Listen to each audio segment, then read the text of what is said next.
दुनिया में एक ऐसा गुप्त दरवाजा जिसे आज तक कोई नहीं खोल पाया। जिस इंसान ने भी उस दरवाजे को खोलने की कोशिश की है, वो इंसान या तो बोलने लायक नहीं बचा या फिर किसी ना किसी दुर्घटना में मारा जा चुका है। यहाँ तक कि भारत सरकार ने भी इस दरवाजे के खोलने पर पाबंदी लगाई हुई है। यह दरवाजा कहीं और नहीं बल्कि भारत के प्राचीन मंदिर के गर्भगृह में ही मौजूद है। जिस मंदिर में यह दरवाजा मौजूद है, उस मंदिर की गिनती दुनिया के सबसे अमीर मंदिरों में की जाती है। हर साल इस मंदिर में भक्तों द्वारा हजारों करोड़ों से भी ज्यादा का चढ़ावा चढ़ाया जाता है। दरअसल मैं बात कर रहा हूँ भारत में केरल के तिरुवनंतपुरम में स्थित पद्मनाभ स्वामी मंदिर की। पद्मनाभ स्वामी मंदिर अनंतपुरम में पद्मनाभ स्वामी के मंदिर पर। इस मंदिर में ऐसी ऐसी घटनाएं हो चुकी हैं जो आम आदमी की कल्पनाओं से परे है। इस मंदिर के केंद्र में स्थापित भगवान विष्णु की प्रतिमा के ठीक नीचे एक रहस्यमयी गर्भगृह बना हुआ था। साल 2011 में इंडियन इंटेलिजेंस ब्यूरो के पूर्व अधिकारी टीपी सुंदरराजन, जो कि एक आईपीएस ऑफिसर भी रह चुके थे, उन्होंने मंदिर की संपत्ति को सार्वजनिक करने के लिए हाई कोर्ट में एक याचिका दायर की। उनके हिसाब से मंदिर में इतना खजाना था जिसे पूरे भारत में एक एक जने में भी बांट दिया जाए तो सबके हिस्से में 20-20 हजार रुपए आएंगे। अंदाजा लगाया जाए तो इस रकम की गिनती अरबों में पहुंचेगी। तहकीकात करने के लिए कोर्ट ने मंदिर में घुसने की अनुमति दे दी। कोर्ट ने मंजूरी देते हुए तहकीकात करने के लिए 7 लोगों की एक कमेटी बनाई। टीम का मिशन था जो मंदिर के अंदर खजाना मौजूद होने की शंका दर्ज की गई है उसका पता लगाना। निश्चित दिन पर 7 लोगों की टीम मंदिर के गर्भगृह में प्रवेश करती है। ऐसा करने से वहां के पुजारियों और लोगों द्वारा टीम को बहुत रोका गया, मगर कोर्ट की ऑर्डर्स को नहीं टाला जा सकता था। लड़ झगड़ कर टीम मंदिर के अंदर पहुंच गई। वहां पर सभी लोगों को मंदिर में आने से रोक दिया गया। अब केवल टीम के सदस्य ही मंदिर में थे। मंदिर में घुसने तक तो सब ठीक था, लेकिन जैसे ही मंदिर के गर्भगृह में टीम पहुंची तो वहां पहुंचकर उन्हें एक अजीब सा डर महसूस होने लगता है। ऐसा लग रहा था जैसे कि वह लोग कुछ गलती कर रहे हो। हिम्मत जुटाकर वह 7 जने आगे बढ़ते रहे। कुछ आगे बढ़ते ही सभी सदस्य चौंक जाते हैं। सामने 7 दरवाजे थे। यह एक पहेली के समान था। 7 में से 6 दरवाजों पर ताला लगा हुआ था और एक दरवाजे पर ताला नहीं था। उन सभी ने मिलकर सारे दरवाजों में घुसने की योजना बनाई। योजना के अनुसार 7 दरवाजों का नामांकन किया गया। नामांकन कुछ इस प्रकार था: A, B, C, D, E, F, G।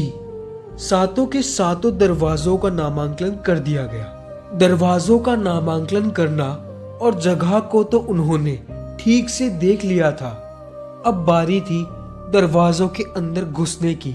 मगर समस्या यह थी कि टीम को दरवाजों को खोलने की अनुमति नहीं थी।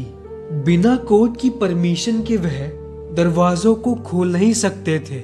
जब मंदिर के पुजारियों से पूछा गया तो उन्होंने पूरी टीम को बाहर निकल जाने को कहा और सख्त सलाह दी कि भूल कर भी दरवाजों को ना खोला जाए, मगर कोई नहीं माना।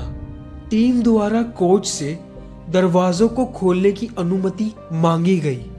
ठीक 1 महीने बाद तारीख 31 जुलाई 2011 कोर्ट ने दरवाजों को खोलने की अनुमति दे दी। इस फैसले से पद्मनाभ स्वामी मंदिर के पुजारी और वहां के लोग खुश नहीं थे। उनके अनुसार यह महाप्रलय को अंजाम देने की शुरुआत थी। इस बार टीम के पास दरवाजों को खोलने की अनुमति थी। लोगों और पुजारियों की बात ना मानते हुए उन 7 लोगों की टीम ने मंदिर के गर्भगृह में घुसकर दरवाजों को खोलना शुरू कर दिया। गुप्त तहखानों को खोलने में अधिक मेहनत और परिश्रम लगा और पहला दरवाजा खोल दिया गया। दरवाजा खुलते ही सातों जनों ने जो देखा वह मानव कल्पना से परे था। सभी की आंखें चकाचौंध रह गई।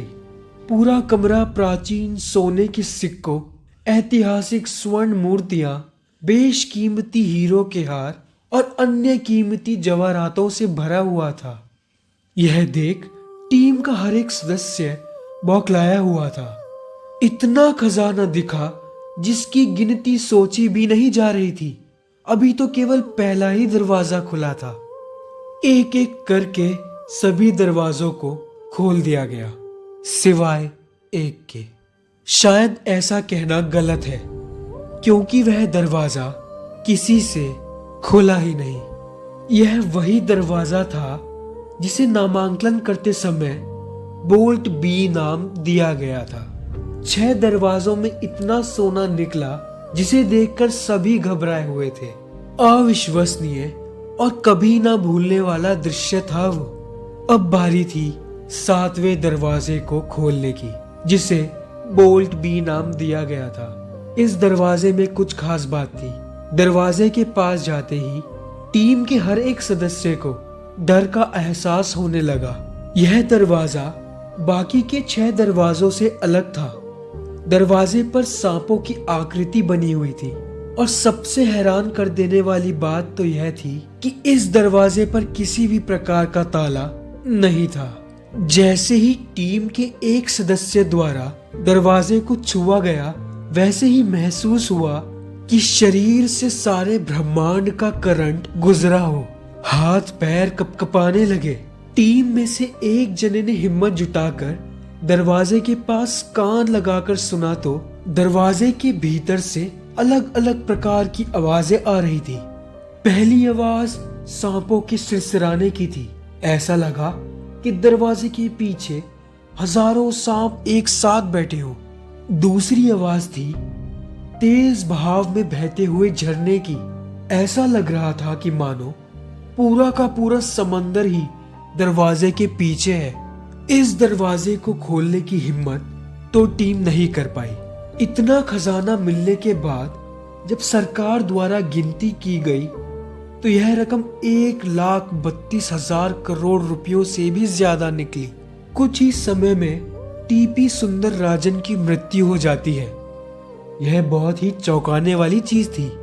उसके कुछ दिन पश्चात सरकार ने जो 7 लोगों की टीम बनाई थी, उसमें से 3 लोगों की मृत्यु हो गई, जिसमें से एक की सांप के काटने से, एक की शॉक के कारण और एक की हार्ट अटैक के कारण।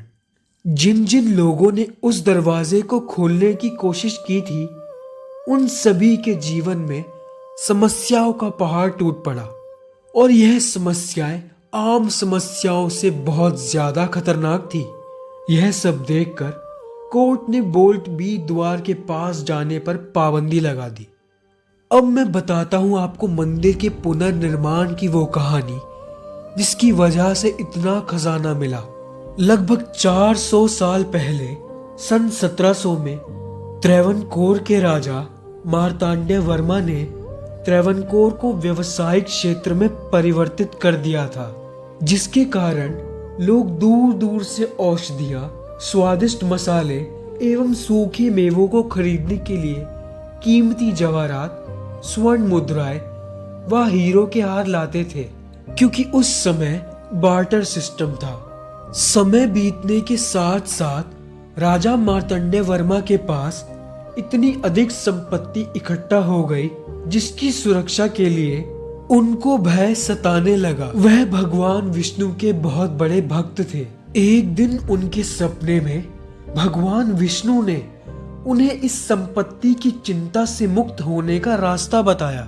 सन 1750 में राजा मार्तंड्य वर्मा ने राजा के पद से मुक्त होकर खुद को भगवान विष्णु का आजीवन सेवक घोषित करते हुए पद्मनाभ स्वामी मंदिर की स्थापना की नींव रखी। उन्होंने उसी जगह मंदिर का पुनर्निर्माण किया जो जगह भगवान विष्णु ने उन्हें सपने में दिखाई थी।